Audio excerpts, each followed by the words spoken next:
नमस्कार दोस्तों, ये जो व्यू है मैं आपको दिखाने जा रहा हूँ। ये कश्मीर की उस वैली का व्यू है जहाँ पर मैं अक्सर रोज़ अपने साथियों के साथ छुट्टी के लिए आया करता हूँ। बड़ा ही सुहाना और दिलचस्प, मनोहर, मन को भरने वाला, खुशनुमा और दिलकश नज़ारा एक छोटे से वीडियो क्लिप में कैद करने की कोशिश की। आपने सुना होगा किताबों कि अक्सर जब चाहे बंगाल की खाड़ी के मानसून उठने वाली लहरें, ऐसा बताते हैं ज्योग्राफी के अंदर, आपने भी पढ़ा होगा, मैंने भी पढ़ा है, पहाड़ियों से टकरा कर जो कुछ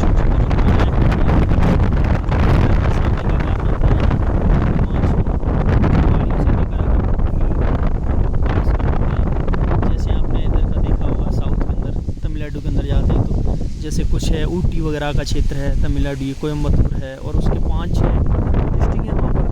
यदि आपको साउथ में कभी घूमने का मौका मिले तो आप देखना कि वो इतनी बड़ी और ऊंची पहाड़ियाँ हैं कि जब मानसून उठते हैं बादल, वो पहाड़ियों से टकरा कर वहीं बारिश अधिकतर हो जाती है। कुछ ऐसा ही दिलकश नज़ारा मैं आपको दिखाने जा रहा हूँ। देखो, ये मानसून जैसे ही बादल बनते हैं, बादल उन पहाड़ियों से इतने ऊंचे नहीं हो पाते, ऊंचे उठकर नहीं, ऐसा लगता है कि जैसे पहाड़ियों की पिक पर पहुंचकर लगता है कि बादल हमसे नीचे हैं, हम पहाड़ियों से ऊपर हैं। और अक्सर बारिशें होती रहती हैं। उसका एक दूसरा कारण भी है कि क्लाइमेट, और एक बाद पहाड़ियों की ऊंची ऊंची पहाड़ियाँ, और तीसरा कारण जो अधिक और सघन वनस्पतियों में पेड़ पौधों की अधिकता, आप इन्हें बोल सकते हैं। ये पेड़ पौधों की अधिकता का ही कारण है कि जो बारिश अक्सर यहाँ पर ज़्यादा होती है। और बहुत ही अच्छा प्यारा क्लाइमेट।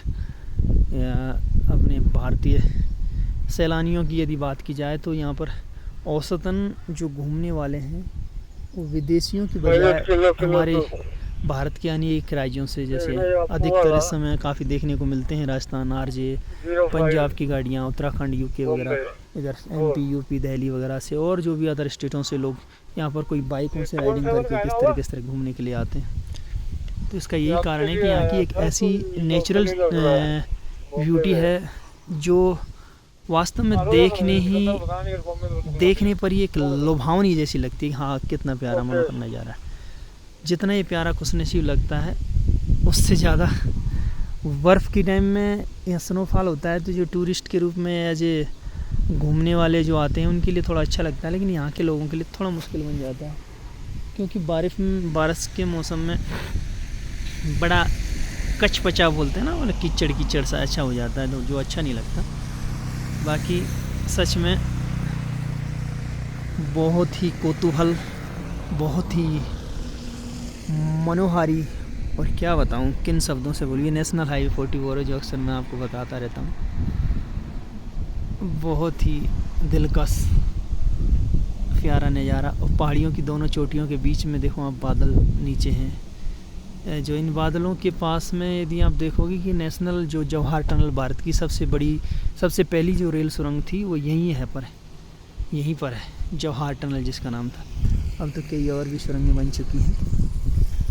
ये एकमात्र जरिया है JNK को, जम्मू को कश्मीर से या श्रीनगर से जोड़ने का, नेशनल हाईवे 44, जो पहले शायद ये भारत का सबसे बड़ा राष्ट्रीय राजमार्ग भी है, शायद 44, जो श्रीनगर से कन्याकुमारी को जोड़ता है।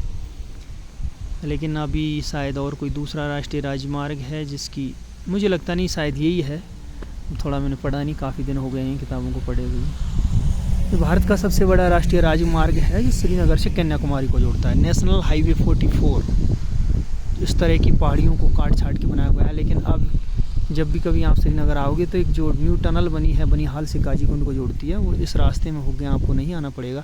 ये टाइटैनिक पॉइंट है जिसे आप देखते हैं, बहुत ही काफ़ी ऊंचाई पर है, बहुत ही अच्छा प्यारा व्यू है यहाँ पर, अच्छा व्यू बनता है देखने के लिए।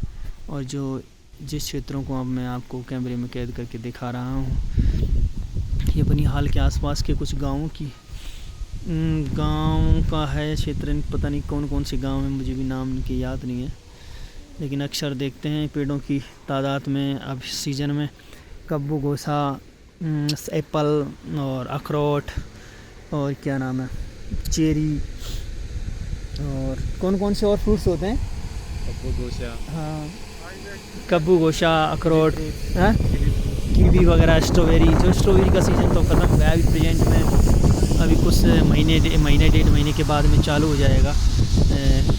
आलू बुखारा वगैरह वो चले गए हैं सारा सीज़न। अभी एप्पल का और जो एक नाशपाती के टाइप का होता है जिसे बोलते हैं कब्बू गोसा, कब्बू गोसा ही बोलते हैं ना उसको, हाँ कब्बू गोसा, वनस्पति के टाइप का होता है, टेस्ट होता है, खाने में बड़ा अच्छा लगता है।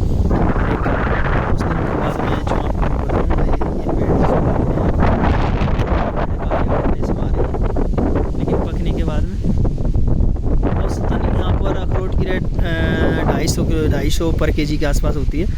बादाम वगैरह के पेड़ तो मैंने देखे नहीं है, लेकिन बादाम भी काफ़ी तादाद में यहाँ पर होती है। और तो क्या है, बाकी तो और ड्राई फ्रूट्सों में तो यही है मेन, तो फ्रूट्स में यही क्या नाम है अखरोट, बादाम ज़्यादातर होते हैं। और भी कई सारे हैं। पंपोर आपने नाम सुना होगा हिस्ट्री में, यदि इतिहास के अंदर पढ़ा हुआ करंट है कि अधिकतर जो केसर की खेती होती है पंपोर के अंदर, एकमात्र JNK के अंदर ही होती है। कश्मीर, मैं जिस जगह रहता हूँ उससे तकरीबन 60 किलोमीटर, श्रीनगर से तकरीबन 20 किलोमीटर JNK की तरफ करते हुए जम्मू की तरफ, और जिस जगह मेरी पॉइंट है उससे 50-55 किलोमीटर दूर है पंपोर एक नाम की जगह है। वहाँ पर केसर की खेती होती है। केसर का उत्पादन, जो केसर कहते हैं, बहुत फ़ायदेमंद है, कई चीज़ों में वो काम आती है, खाने पीने के लिए। पता नहीं कौन कौन सी उसकी क्वालिटियाँ हैं, यूट्यूब में देखना कभी उनके वीडियो।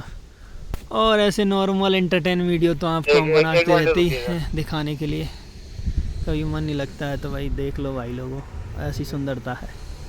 वैसे भी सावन का मौसम है, अपने वहाँ भी ऐसी सुंदरता होगी, बट यहाँ का कुछ नज़ारा कुछ अलग ही लगता है। आइएगा कश्मीर घूमने के लिए, और कई अच्छी चीज़ें हैं, और भी देखने का मन होगा और भी देख लेना। बहुत ही प्यारा, मनोहर और दिल को छूने वाला नज़ारा। नमस्कार साथियों।